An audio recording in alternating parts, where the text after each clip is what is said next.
Hi, welcome to the Albion Yard YouTube channel. If you enjoy the presentation, please share, subscribe and like.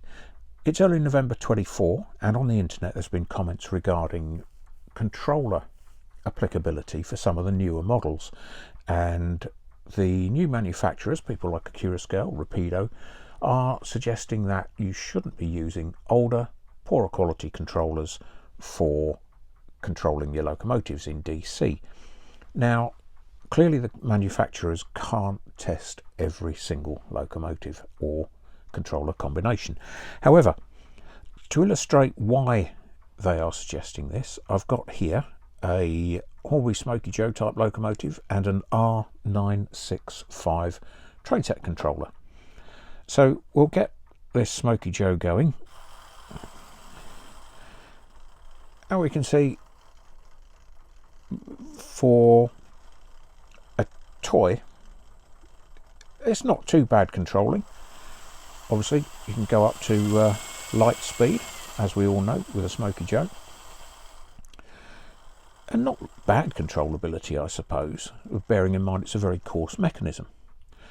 So if we now swap this out for a Hornby Pug,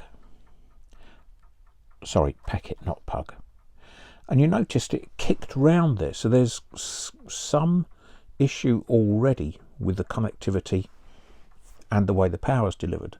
So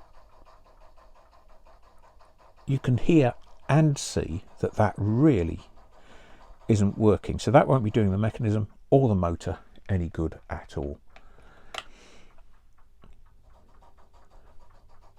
And it's the same backwards. I'll swap that for a different manufacturer. We're going to take a look at the Daypol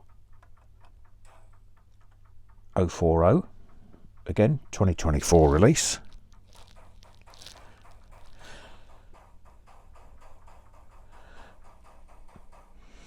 So this controller is clearly interfering with how these models work, and I'm not going to leave that going any further because I don't want to damage my train. What I'm going to do now is to swap it out for a Gaugemaster controller, a Gaugemaster Combi. Now these retail at around about £50 at this time, and they are superb controllers, and you'll see the marked difference in the running qualities. So I'll just pause the video here and we'll swap the controllers. Okay, so we're back in the room and I've now swapped to this Gaugemaster Combi controller. Exactly the same configuration, so it's got a transformer from the mains feeding this 16 volts and a 12 volt feed out onto the track, which you can see with these cables here.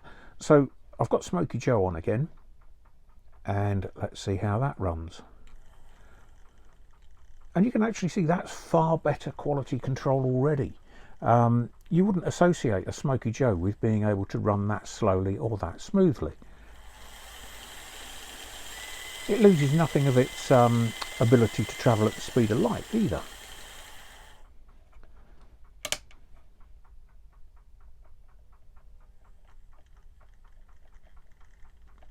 And again, backwards, no problem. So let's put those other locos back on again then. So we'll do the Hornby Packet first.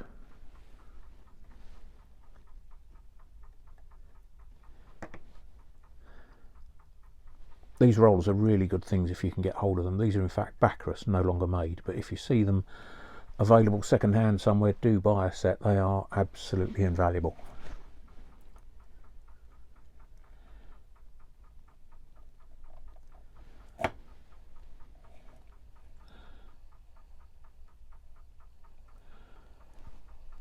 So there you go, you can see the smoothness of that already. Quality mechanism, quality controller.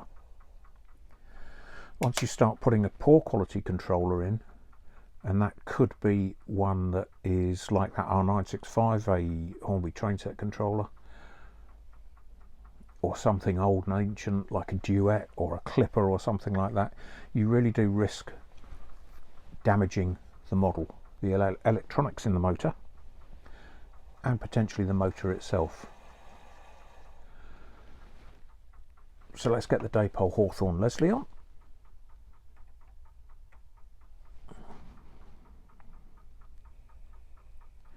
And again, absolutely smooth.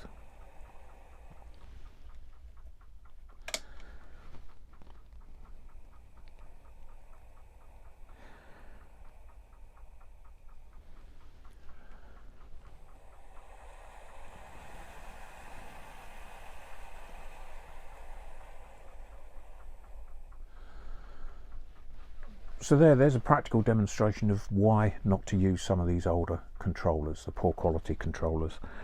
You get far better control and you don't risk damaging anything. I hope that's been of interest, and if you do find it interesting, then again, please share, subscribe and like, and thank you for your time.